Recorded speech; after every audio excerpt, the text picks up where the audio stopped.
Drama in a theater? Who would have thought? Plus, President-elect Donald Trump says and does things. Hello everyone, it is November 25th, 2016, Black Friday. I'm here with Sam. Hey!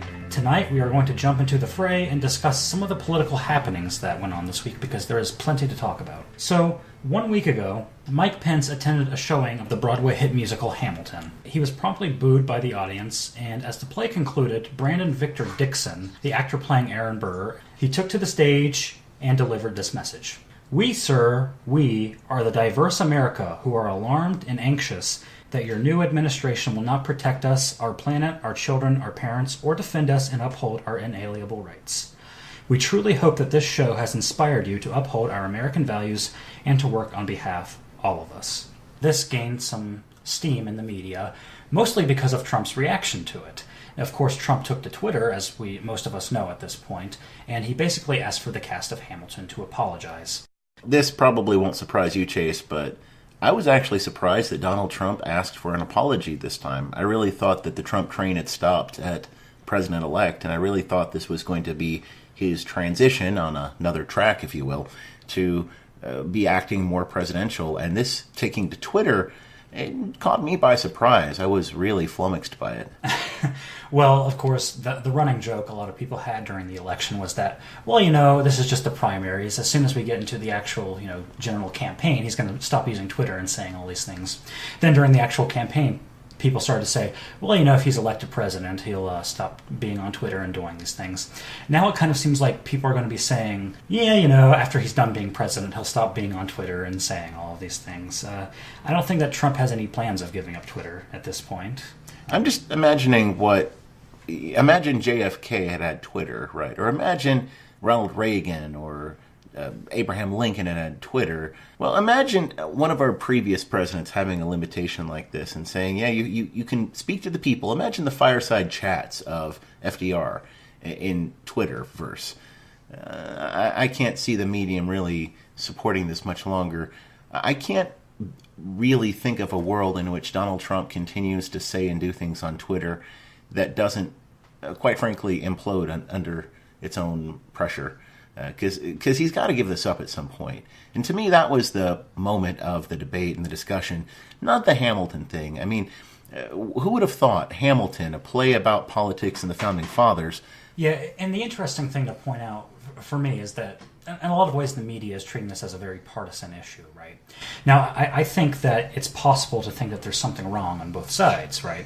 So Pence goes to this play, and he's being booed by the audience, and then he's basically, to be perfectly honest, given a polemic by the actor on the stage. And I have something else to say about that.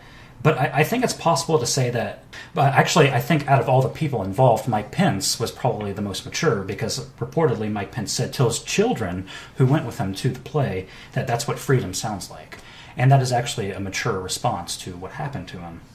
Now, Ben Shapiro, he went on Brian Stelter's CNN's Reliable Sources show last Sunday, and he made this point that if you're going to turn up every Trump tweet to 11 as if it's a Spinal Tap amplifier, that it's going to be a long presidency.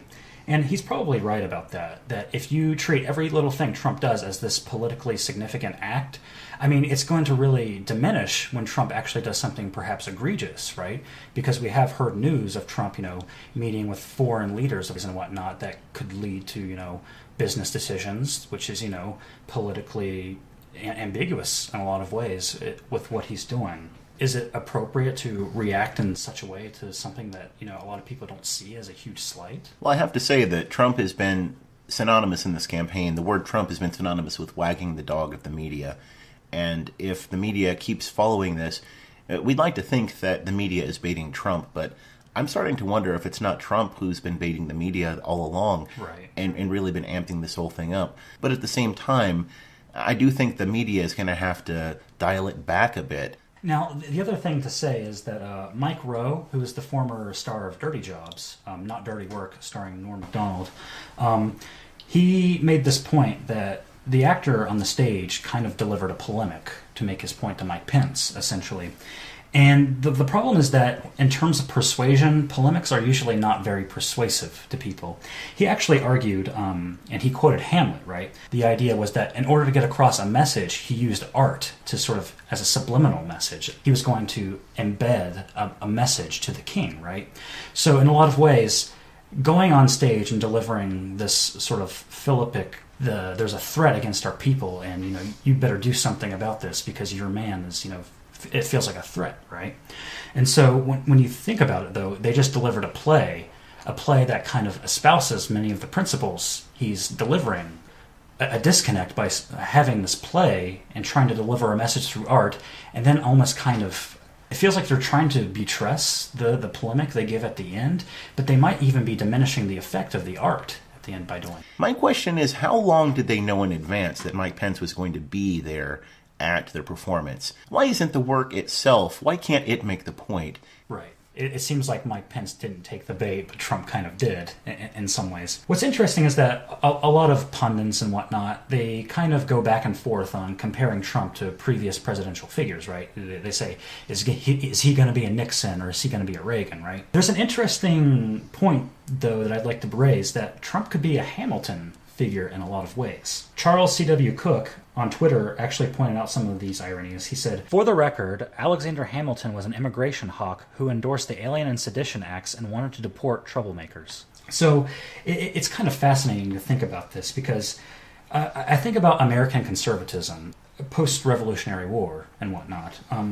We think about conservatism as being really connected to the free market. Really, conservatism back in the day, so to speak, was about creating an American version of the British Empire in a lot of ways, kind of recapturing that mercantilism and protectionism, really. And a lot of conservative presidents that came from that time period afterwards were very protectionist in a lot of their policies. Hamilton argued for a strong central government that subsidized domestic corporations. He was definitely a big infrastructure guy, and we already heard Trump that he has big infrastructure plans for the country. Trump is kind of, being criticized by a lot of conservative people for his protectionist, mercantilist vision of America, but it's not really that different from Hamilton's vision of America. So there's kind of a compounded irony here of, these actors who are performing a play about Hamilton's life. Trump is really a Hamilton figure, in my opinion. But he was also one of these folks who went beyond the scope of the Constitution. His national bank concept was a scheme that really went above and beyond the authority granted by the Constitution to the federal government. Whereas Trump at least has the persona and the perceived image of being a constitutionalist and someone who really wants to stay within the confines of the Constitution's historical meaning and its historical context.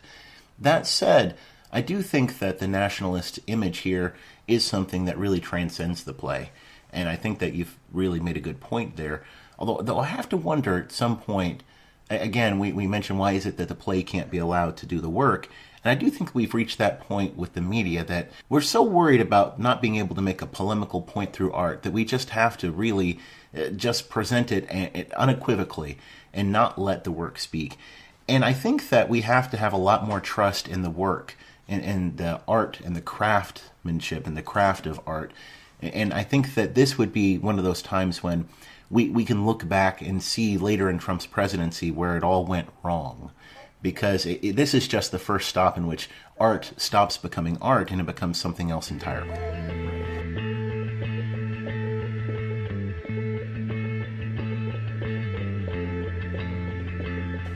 So one thing to say at this point is that, we're talking about these, big dealings regarding infrastructure and whatnot and all these policy plans. The thing with Trump is that sometimes we don't know if his policy plans are actually going to come to fruition.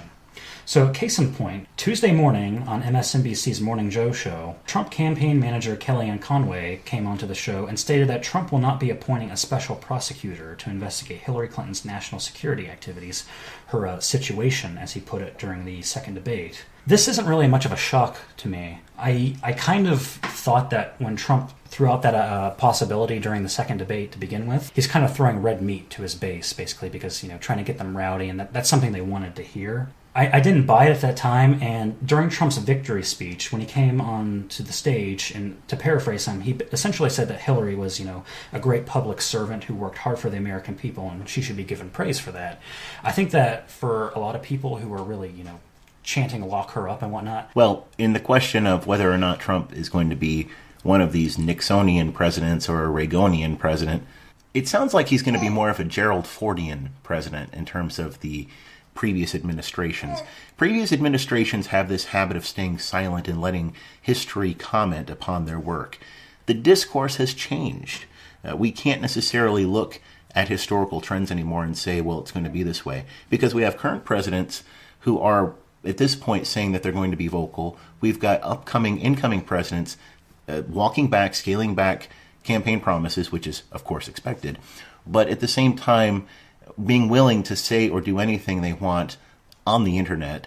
So who's not to say that this might be part of the discourse for some time? Mm-hmm. Trump made a couple of cabinet positions this week. Two noteworthy ones are Governor Nikki Haley. She's a Republican from South Carolina. Betsy DeVos. He appointed Nikki Haley to the ambassador to the United Nations and Betsy DeVos to the Secretary of Education position. Let's first talk about Governor Nikki Haley. Now, what's interesting about this is that during the campaign, Governor Nikki Haley was a pretty vociferous critic of Donald Trump, but she did eventually, reluctantly, I would say, back him. Trump picking Nikki Haley as the ambassador is a really wise decision, mainly because, one, she was a political rival, potentially, for him in 2020, but with her out of the way, and, she's a person who has a lot of momentum that people are keeping their eyes on. She may very well be a person who pursues a presidential run in the future on her own. The Lieutenant Governor of South Carolina, Henry McMaster, will now take over as governor with Haley gone. Well, I'm a little more cynical about it than others might be. I think that with Nikki Haley's role, I think that Nikki Haley is going to be one of those folks who gently bows out after the first 4 years. That said, I'm a little bit more concerned about Mitt Romney and the potential appointment of Romney to the State Department. I think that the notion, this Lincolnian idea of the team of rivals, bringing together folks who disagree, I think that can be taken too far, taken to an extreme. Granted, Romney is one of those folks like Rance Priebus who has this experience with the system. We're looking at a pattern at this point develop in which Trump is potentially even going against the advice apparently of Newt Gingrich, saying, well, let's look at creating this team of rivals and seeing what it's going to do.